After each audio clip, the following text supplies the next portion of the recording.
Welcome to recipe of the week. आज मैं आपके लिए लेके आई हूँ एक त्योहार की थाली जो एक परफेक्ट गुजराती थाली है। और आप ये थाली कभी भी बना सकते हो, जैसे कोई मेहमान आए या फिर कोई त्यौहार हो या फिर आपको कोई संडे हो और आपको फुल डिश खाने का मन हो तो आप ये बना के खा सकते हो। तो आज मैं आपके लिए गुजराती थाली में लेके आई हूँ गुजराती कढ़ी, गुजराती लचको दाल जो मैंने अरहर की दाल की बनाई है। कई लोग मूंग दाल की भी कढ़ी के साथ ये दाल बना के खाते हैं। और साथ में मैंने भिंडी की सूखी सब्जी, चावल और ये मैंने पूरन पोली बनाई है। गुजराती स्टाइल में ये मैंने पूरन पोली बनाई है। और फरसान में मैंने आलू वड़ा, जिसे हम गुजराती में बटाका वड़ा बोलते हैं, बटाका वड़ा यानी कि आलू वड़ा के साथ मैंने खजूर इमली की होममेड चटनी सर्व की है। आप चाहो तो टोमेटो केचप और ग्रीन चटनी के साथ भी खा सकते हो। और थोड़े मैंने फ्राइम्स भी साथ में रखे हैं। तो शुरू करते हैं गुजराती थाली बनाना। ये थाली आपको बहुत ही पसंद आएगी। सभी रेसिपी बहुत ही अच्छी है, तो आप ज़रूर ट्राई कीजिएगा। तो ये मैंने एक बड़ी कटोरी तुअर की दाल यानी कि अरहर की दाल ले ली है। ये करीब 100 ग्राम जितनी तुअर की दाल है। इसको मैं 2 से 3 बार अच्छे पानी से धो के फिर 1 घंटे के लिए भिगो के रख देती हूँ, जिससे इसे बॉईल होने में ज़्यादा टाइम ना लगे। तो मैं 1 घंटे के लिए छोड़ देती हूँ। तो अभी पौना घंटा हो चुका है दाल को भिगोए हुए। तो मैं अभी चावल को भी भिगो के रख देती हूँ, जिससे दाल और चावल हम एक ही साथ में प्रेशर कुकर में रख के बॉईल कर सके। तो चावल को भी मैं 2 से 3 बार अच्छे पानी से धो लूँगी और इसमें मैं पानी डाल दूँगी।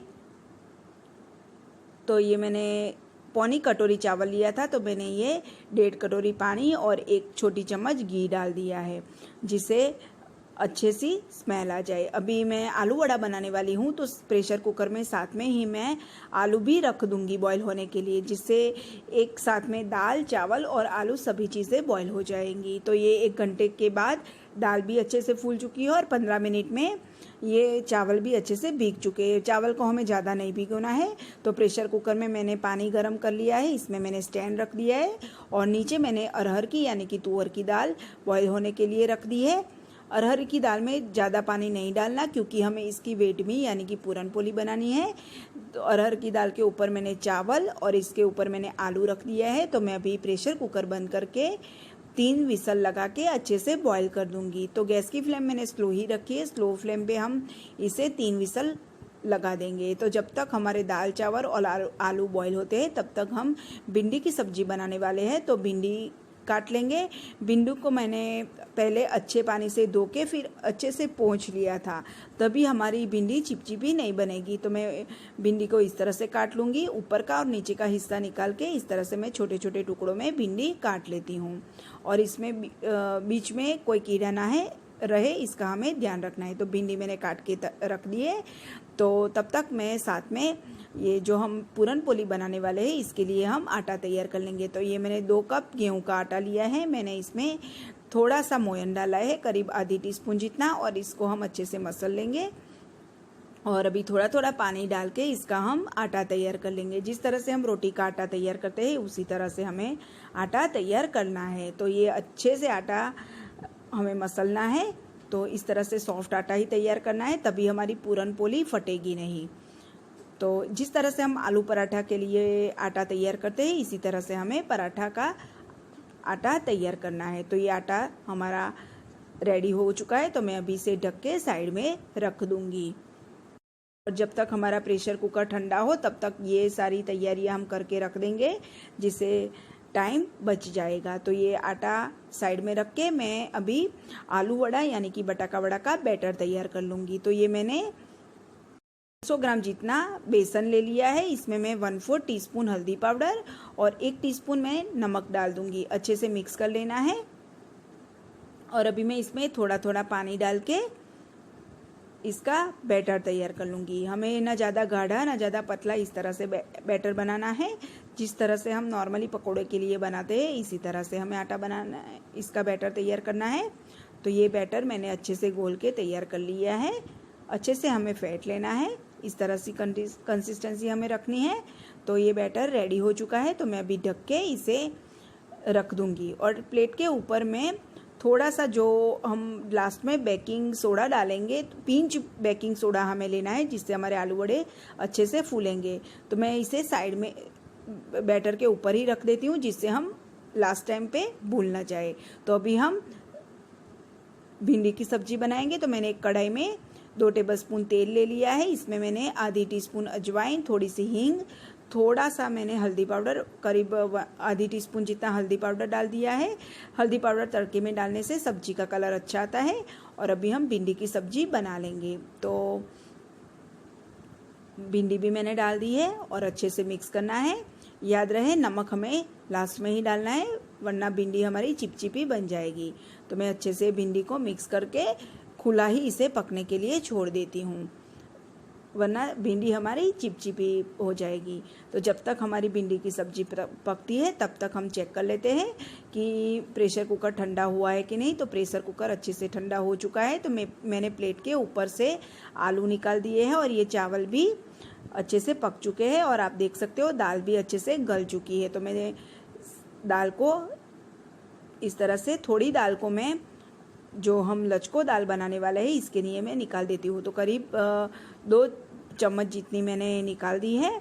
और साथ में मैं भिंडी की सब्जी भी साथ में बीच में हिलाती रहूँगी, जिससे सब्जी चिपके नहीं।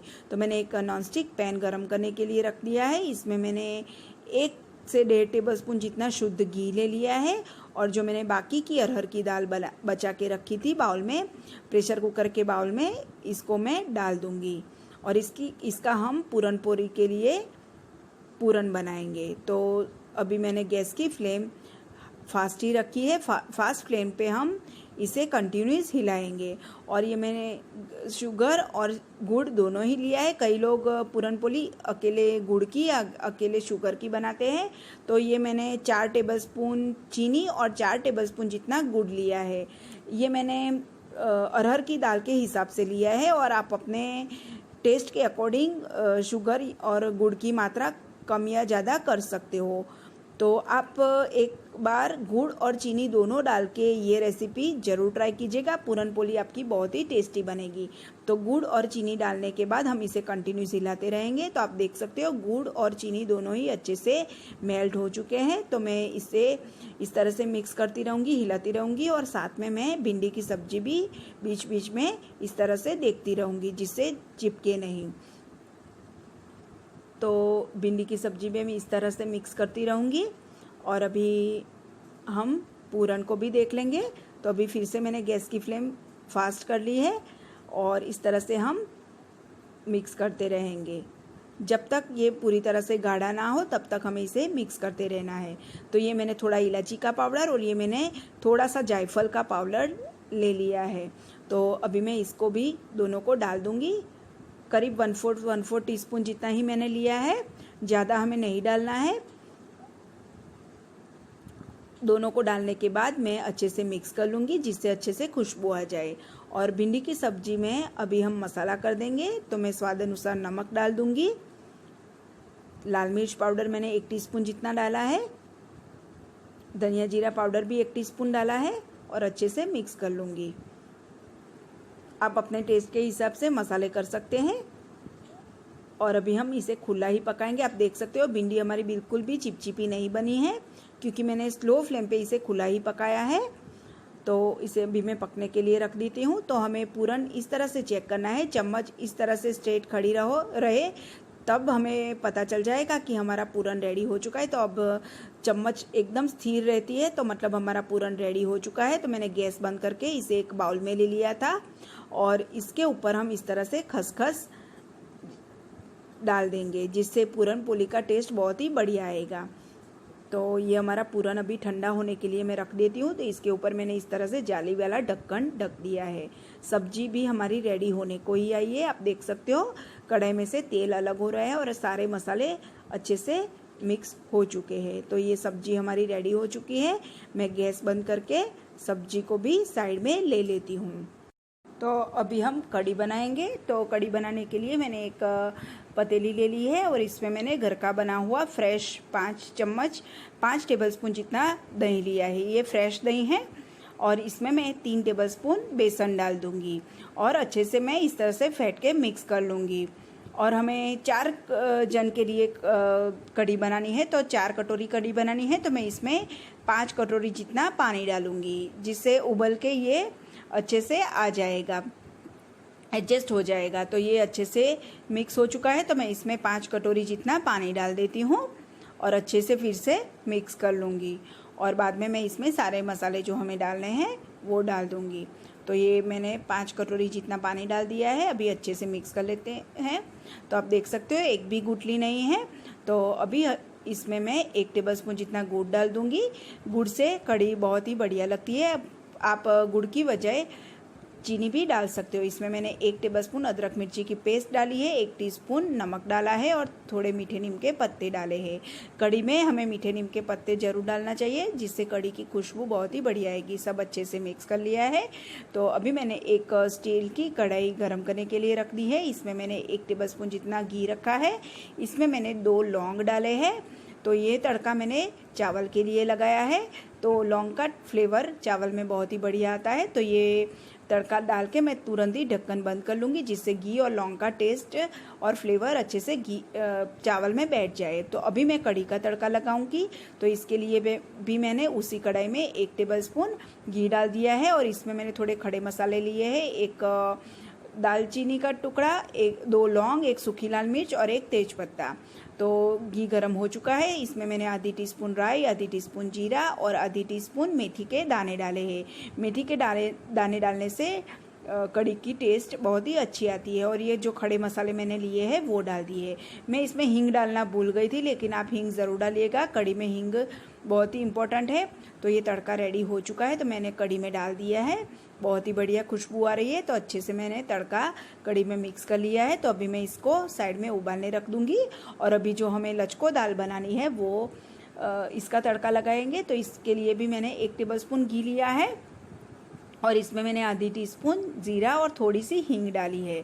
1/4 टीस्पून जितना मैं हल्दी पाउडर डालूंगी और 1/4 टीस्पून जितना मैं लाल मिर्च पाउडर डालूंगी। ये ऑप्शनल है, लेकिन टेस्ट अच्छा लगता है इसलिए मैंने डाला है। सब अच्छे से क्रैकर हो चुका है। तो मैंने जो दाल साइड में रखी थी वो मैंने डाल दी है और अभी मैं अच्छे से मिक्स कर लूँगी। ये दाल थोड़ी गाढ़ी ही होती है, लेकिन मैं इसे 3 से 4 मिनट तक उबालूंगी, इसलिए हम इसमें थोड़ा पानी डालेंगे। ज़्यादा नहीं डालना, 3-4 टेबलस्पून जितना ही पानी डालना है। तो ये अच्छे से मिक्स कर लिया है। साइड में कढ़ी भी उबल रही है। तो अभी इस तरह से हमें थोड़ी देर के लिए कंटिन्यूस मिक्स करते रहना है। स्वाद अनुसार मैंने नमक डाल दिया है और अच्छे से मिक्स करने के बाद मैं इसमें 3 से 4 टेबलस्पून जितना पानी डालूंगी, क्योंकि हमें 3-4 मिनट तक उबालना है, जिससे मसाले सारे मिक्स हो जाए। तो पानी मैंने डाल दिया है और अभी स्लो फ्लेम पे मैं इसे इस तरह से थोड़ी थोड़ी देर में हिलाते हुए 3 से 4 मिनट तक पकने दूंगी। और कढ़ी भी हमारी उबल रही है। तो ये 3 से 4 मिनट के बाद हमारी लचको दाल रेडी हो चुकी है। कढ़ी भी हमारी अच्छे से उबल रही है। मैं बीच बीच में इस तरह से हिलाती रहूँगी। और अगर आप इस तरह से कढ़ी बनाओगे तो आपकी कढ़ी बिल्कुल भी फटेगी नहीं, एकदम टेस्टी और अच्छी बनेगी। तो ये कढ़ी भी उबल रही है। एक तरफ कढ़ी उबल रही है तो हम अभी आलू वड़ा यानी कि बटाका वड़ा की तैयारी शुरू करते हैं। तो इसके लिए मैंने मसाले में ये 1 टेबलस्पून अदरक और हरी मिर्च की पेस्ट ली है और थोड़े मैंने काजू और किशमिश लिए। काजू के मैंने टुकड़े कर दिए। थोड़ी बारीक कटा हुआ हरा धनिया लिया है। स्वाद अनुसार नमक, बिल्कुल थोड़ी सी मैंने हल्दी पाउडर ली है। ये 1.5 टेबलस्पून चीनी और आधी टीस्पून आमचूर पाउडर, 1 टीस्पून लाल मिर्च पाउडर और आधी टीस्पून गरम मसाला पाउडर लिया है। गुजराती आलू वड़ा खट्टा मीठा टेस्ट का होता है, तो इसलिए मैंने चीनी और आमचूर दोनों लिया है। तो अभी हम सबसे पहले आलू को अच्छे से मैश कर लेंगे और इसमें सारे मसाले डाल देंगे जो मैंने आपको दिखाए हैं। तो हल्दी पाउडर बिल्कुल थोड़ा लेना है। सभी मसाले हम डाल देंगे। काजू के मैंने छोटे छोटे टुकड़े कर दिए हैं।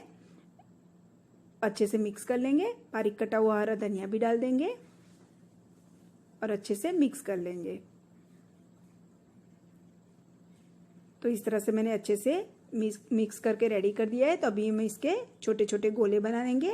आपको छोटे या बड़े जिस हिसाब से आलू वड़े बनाने हो, इसी हिसाब से आपको गोले करने हैं। तो मैं इसी तरह से सारे गोले तैयार कर दूंगी।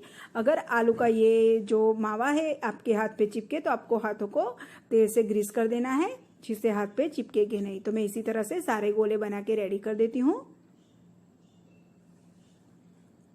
इसी तरह से हमें तैयार करके हम तलेंगे तो फटाफट से हम तल सकते हैं। तो इसी तरह से मैं हमेशा तैयार करके ही रखती हूँ और फटाफट से हम तल सकते हैं। तो ये सारे गोले बन के रेडी हो चुके हैं और कढ़ी भी हमारी अच्छे से उबल चुकी है। आप देख सकते हो कितनी बढ़िया उबल रही है और एकदम अच्छे से खुशबू आ रही है। तो अभी हम आलू वड़े तल लेंगे, लेकिन इसके पहले हम जो साइड में हम फ्राइम्स खाते हैं वो तल लेंगे। आप चाहो तो पापड़ भी तल सकते हो। तो मैंने कढ़ाई में तेल गरम कर दिया है। एक बार चेक कर लेते हैं कि तेल गरम हुआ है कि नहीं। तो तेल अच्छे से गरम हो चुका है। तो मैं इसी तरह से फ्राइम्स तल दूंगी, ये फटाफट से तल जाते हैं। आप पापड़ खाते हो तो आप पापड़ भी फ्राई करके खा सकते हो। तो मैंने इसी तरह से फ्राइम लिए हैं, तो मैं सारे फ्राइम्स को इसी तरह से फ्राई कर लूंगी। और इसमें हम थोड़ा सा चाट मसाला डालेंगे। तो ये जब गरम हो तभी हमें चाट मसाला डालना है। तो मैंने थोड़ा सा चाट मसाला ले लिया है और इसको हम इसी तरह से कर लेंगे। तो ये अच्छे से मिक्स हो जाएंगे। आप देख सकते हो एकदम अच्छे से मिक्स हो जाता है। इस तरह से टॉस करके ही हमें मसाला एक करना है, वरना हम हाथों से करेंगे तो ये टूट जाएंगे। तो अभी आलू वाला वड़ा भी हम इसी तेल गरम है तो फ्राई कर लेंगे। और मैंने जो बेकिंग सोडा लिया है वो मैंने बैटर में डाल दिया है और अच्छे से हम मिक्स कर लेंगे। और इसी तरह से हम गोले बैटर में डाल के फ्राई कर लेंगे। तो इस तरह से हमें फ्राई करने हैं। अच्छे से बैटर में जो गोला है इसको कोट करना है।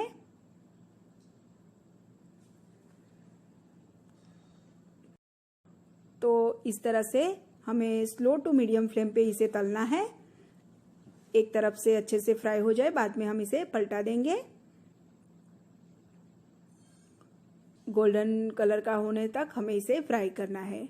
ये आलू वड़ा बहुत ही टेस्टी लगता है और गुजराती टेस्ट में ये थोड़ा खट्टा मीठा होता है तो बहुत ही बढ़िया लगता है। अगर आपको चीनी पसंद ना हो तो आप इसे स्किप भी कर सकते हो। तो ये आलू वड़े तल के रेडी हो चुके हैं। बाकी के भी मैं इसी तरह से तल लूंगी। तो इसी तरह से हम बाकी के सारे तल लेंगे और इसे निकाल देंगे।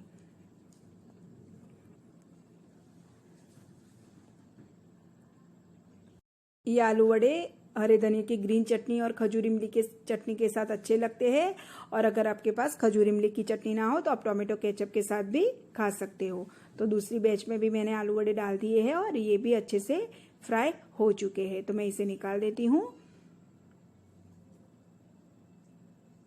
अच्छे से हमें गोल्डन होने तक फ्राई करने हैं। तो ये दूसरी बैच भी रेडी हो चुकी है। तो सारे आलू बड़े फ्राई होने के बाद मैं अभी पूरन पोली बनाऊंगी। तो ये पूरन है, ये आटा है, ये सूखा गेहूं का आटा है और ये घी है।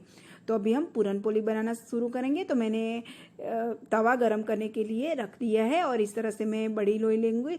जिस तरह से हमें आलू पराठा बनाते हैं इसी तरह से हमें लेना है। तो मैंने इसको लोई को गेहूं के सूखे आटे में कोट करके रोटी की तरह बेल लिया है और इस तरह से हमने जो पूरन बनाया है वो भी इस तरह से रख देंगे। इस तरह से आपको जिस हिसाब से छोटी या बड़ी बनानी हो इस हिसाब से आपको आटा लेना है। तो इस तरह से मैं अच्छे से बंद करके ऊपर का जो एक्स्ट्रा आटा है वो निकाल के इस तरह से अच्छे से पैक कर दूंगी और फिर से मैं सूखे आटे में लपेट लूंगी। बिल्कुल हल्के हाथों से अभी हमें इसे बेलना है, वरना ये थोड़ी सी फट जाएगी। तो एकदम हल्के हाथों से हम बेल लेंगे।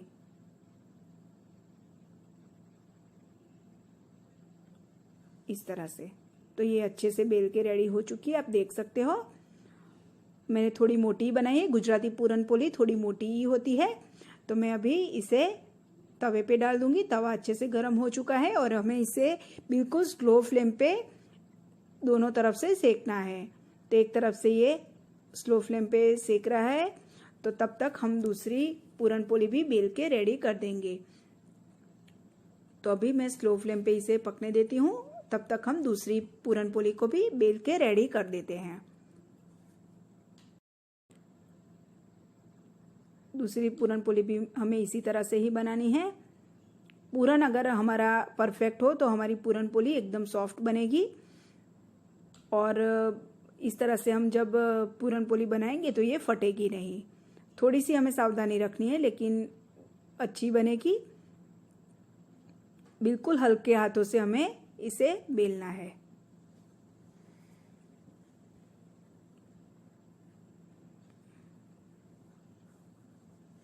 तो ये बेल के दूसरी भी रेडी हो चुकी है और एक तरफ से हमारी जो तवे पे है वो भी दूसरी तरफ से भी अच्छे से सीख चुकी होगी। हम चेक कर लेते हैं।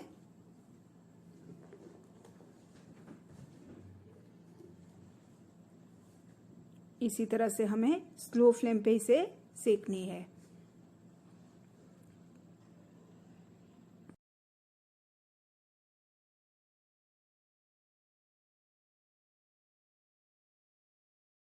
ये पूरन पोली गर्मा गर्म बहुत ही टेस्टी लगती है। तो दोनों तरफ से अच्छे से ये सीख चुकी है, तो मैं इसे एक प्लेट में निकाल दूंगी। और जब गर्म होगी तभी हमें इस पे घी लगाना है। तो गर्म हो तभी हमें घी लगाना है, तो अंदर तक ये घी जाएगा। और इसमें थोड़ा घी ज़्यादा ही पड़ता है, आप अपने हिसाब से कम या ज़्यादा डाल सकते हो, लेकिन हम इसी तरह से लगाते हैं। तो इसी तरह से मैं सारी पूरन पोली बना के रेडी कर दूंगी। और अभी हमारी सभी रेसिपी रेडी हो चुकी है, तो मैं इसे सर्विंग प्लेट में ले लेती हूँ। तो बाकी की पूरन पोली भी आप देख सकते हो अच्छी ही बनी है। और अभी हम प्लेट को सर्व कर देंगे। तो ये हमारी कढ़ी जो है रेडी हो चुकी है, ठंडी हो चुकी है। तो अभी मैं इसमें बारीक कटा हुआ हरा धनिया भी डाल दूंगी। तो हमारी गुजराती थाली कंप्लीट रेडी हो चुकी है। गुजराती कढ़ी, लचको दाल, चावल, आलू वड़ा, पूरन पोली, भिंडी की सूखी सब्जी और फ्राइम्स।